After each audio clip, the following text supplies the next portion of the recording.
ஒரு நாள் எறும்பும் பறவையும் தங்களுக்குள்ள ஒரு பந்தயம் வச்சுக்குது. யார் முதல்ல போய் அந்த மலை உச்சிய தொடறது அப்படிங்கிறது தான் அந்த பந்தயம். பறவை எறும்ப பார்த்து ஏளனமா சிரிச்சுட்டு மலையை நோக்கி பறக்குது. கொஞ்ச நேரத்திலேயே பறவை மலை உச்சிய தொட்டுருச்சு. மலை உச்சிக்கு போன பறவை மேல இருந்து கீழே இருக்கும் எறும்ப தேடுது. அப்போ எறும்பு மலையடிவாரத்துல இருந்து பாதி தூரத்தை கூட தொடல. எறும்ப பார்த்து பறவை சொல்லுது, எனக்கு முதல்லயே தெரியும் வெற்றி எனக்கு தான். பறவை கிட்ட ஒரு சின்ன எறும்பு போட்டி போடலாமா? எறும்ப பார்த்து கேலி செய்யுது பறவை. கொஞ்ச நாட்கள் கழிச்சு எறும்போட விடாமுயற்சியால ஒரு நாள் எறும்பு அந்த மலையோட உச்சிக்கு போய் அடையுது. அப்போ அந்த பக்கமா மலையை கடந்து போன பறவை மலை உச்சியில இருக்கும் எறும்ப ஆச்சரியமா பாக்குது. அப்போ பறவைய பார்த்து எறும்பு சொல்லுது, வெற்றி அப்படின்றது எல்லோருக்குமே பொதுவானது. சிலருக்கு வெற்றி சீக்கிரமாவே கிடைச்சிடும், ஆனா சிலருக்கு தாமதமா கிடைக்கும்.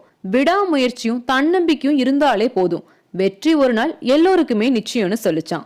எறும்பு சொல்றதும் சரிதானே?